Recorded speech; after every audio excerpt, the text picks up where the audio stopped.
जाए मलवा लेके चढ़ल बड़ा राई फलवा। सुना गोरी गोरी करता हूँ सारी सारी रतिया अभी भइल बाटे गोरी शुरुआतिया। पंडित जी के लइका के हमारी अतिया हमें बरांड गोरी पूछली हजतिया। पंडित जी के लइका के हमारी अतिया हमें बरांड गोरी पूछली हजतिया। हर रहे द म्यूजिक रंगदारे है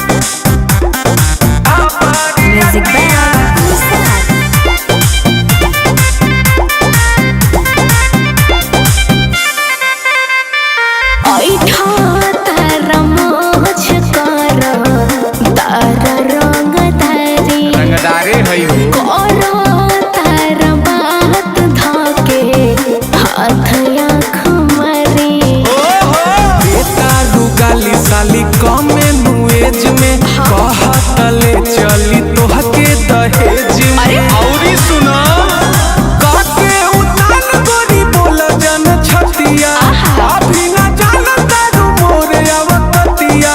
पंडित जी के लइका के हमारी अतिया हमें बरांड गोरी पूछली हजतिया। पंडित जी के लइका के हमारी अतिया हमें बरांड गोरी पूछली हजतिया। पूछ ले पंडित जी के लइका के हमारी अतिया।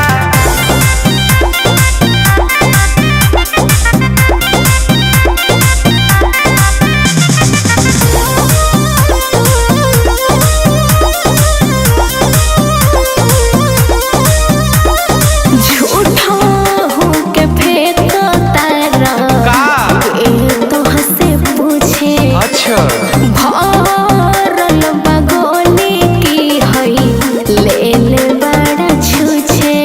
अरे बोला ऐसे न मिलेला ए साली भेद हो चलेला गोली त देला उछेद हो। और सुनो बिना बेदर्दी के मरलू हो मतिया छोड़ी है नया स्कूल कहे संगतिया। पंडित जी के लइका के हमारी अतिया हमें बरांड गोरी पूछली हजतिया। पंडित जी के लइका के हमारी अतिया हमें बरांड गोरी पूछली हजतिया। अरे तो मान गई ए सरकार तमन्ना ही के न पड़ी।